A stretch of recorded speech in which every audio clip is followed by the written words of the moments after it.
So it's a big topic right now, the Chat GPT thing.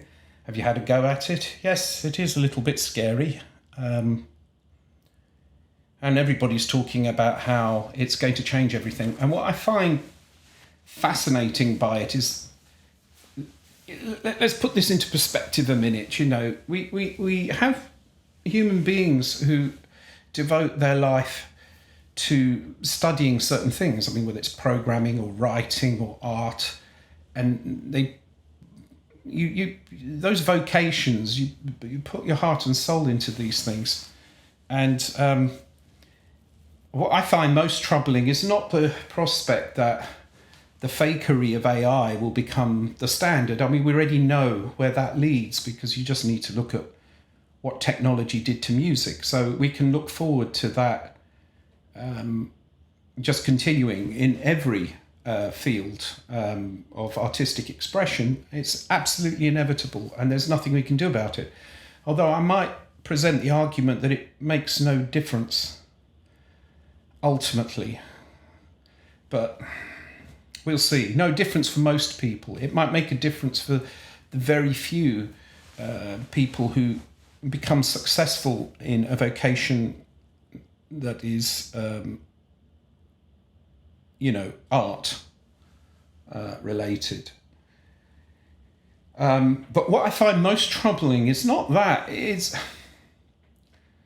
a bit troubling, but the most troubling thing I find is the way that there seem to be so many people who are posting this with glee, without consideration for the consequences to something that's very important, which is the human expression. When you think about it, if we create a machine that takes the sum total of every artistic thing, thought, artifact, activity, and mushes it all together, what you're actually doing, and certainly with something like Chat GPT, the whole GPT thing, whatever, right, and all of the AI art, that sort of stuff there, is that it all trains itself on the sum total of human expression. Although actually you do need to remember that this isn't free from editorial control. Just like people thinking that cryptocurrency would be a way of breaking free from the tyranny of the banks, which was ludicrous from the outset, as we can see. It's absolutely nonsense. There's a reason for banks. It's to stop things happening, where people get swindled out of their money all the time. That was the original thing about banks, is why put your money in a bank? You're putting your money in a bank to keep it safe. I mean, that is the fundamental purpose of a bank. So, how's cryptocurrency doing with that? Sort of the problem is that it's right.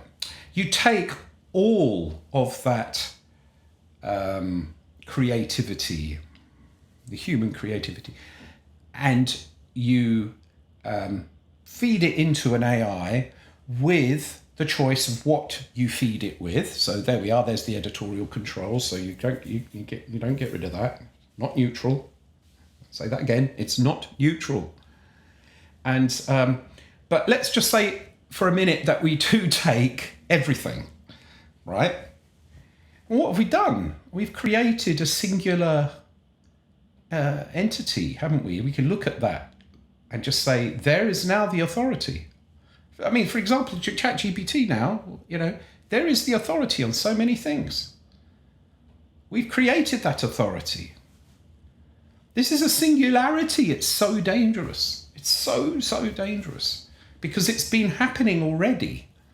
When you look at sites like Stack Overflow, where I've often sort of talked about Stack Overflow, the point with that is it's already AI driven, in the sense that the algorithms that choose what it is to show to who, maybe a little less with Stack Overflow, I don't know. I don't know how that works. But it doesn't matter, actually. The point I'm trying to make here is it doesn't really matter about the underlying technology. The principle is the reinforcement of things which are popular, right? So if you have an answer on a page on Stack Overflow that becomes popular, the fact that it's popular will increase the probability that it'll become even more popular. And then that answer on that page becomes the definitive representation of reality. This is actually a problem that started with books. It started the moment things were written down. When something was written down in a book, that became the authority. But of course, it depended on who wrote the book. Actually, let's just take a step back a minute and consider that religion is perhaps a good point here, right? The interpretation of the Bible. This is the classic example of what happens when you start codifying things in a book. I mean, in a sense, you could say that the Bible is artificial wisdom, which is quite interesting as a thought, you know. The funny thing is that it's not a machine, right? Or is it? You see, people don't think of books as being a program, but in fact it is. And you could actually say there are two kinds then of programs. There are ones that work in the domain of intelligence and the ones that work in the domain of wisdom. Can you make a program based in wisdom rather than intelligence? Yes, you can. You tell stories, fiction, analogies, parables. These are all instruments of artificial wisdom. But because they can be put into a book, they're in a way a machine. A book is a kind of machine. It's a very kind of, it's not an automatic machine. But a person takes a book and reads it. They're absorbing information. It's like a program. It's like punched cards. It's like we're computers. And books are our punched cards. Think about that, what that meant when books became a thing. When the printing press was invented, a seismic shift started in society, but maybe it's not always appreciated what that seismic shift actually really was. It was the beginning of what now we're seeing a culmination of. Mass media. Many people sampling from one place or very limited places. And it's just going to get worse. I'm not saying that, you know, books and so on and the technologies that we've developed haven't helped in some way, in many ways. I mean, so many things that we've achieved. But there is a cost. There's the cost of what? Cost of intelligence, I suppose. And the singularity that we're going to see, people have often talked about AI singularities and so on. People are focused on the point where AI replaces humans, but I think there is a stage just before that which is even more scary, and that's when machine replaces humanity. And the thing is we've seen that story. In fact, you could almost say that the human condition is summed up by this battle between humanity and mechanism. The film Brazil, I just sort of joked on LinkedIn yesterday or whenever it was, that the Brazil was more of a documentary than it was a fantasy. And I posted that in response to the story about how a nurse, after spending a 12-hour shift saving lives, having lost a life, someone died on that shift, you know. It's very, can you imagine being that for a minute, you see? Can you imagine that?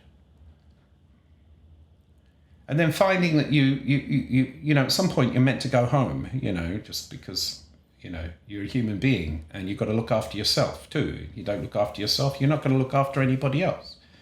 Right? To the car, to the Batmobile. And you find that instead of being a superhero,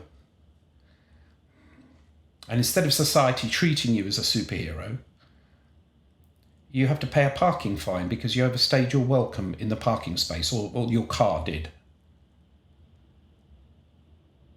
And this is utterly ludicrous. But I use it as an example of how mechanism has replaced humanity in so many aspects of our lives, even before we got to the AI.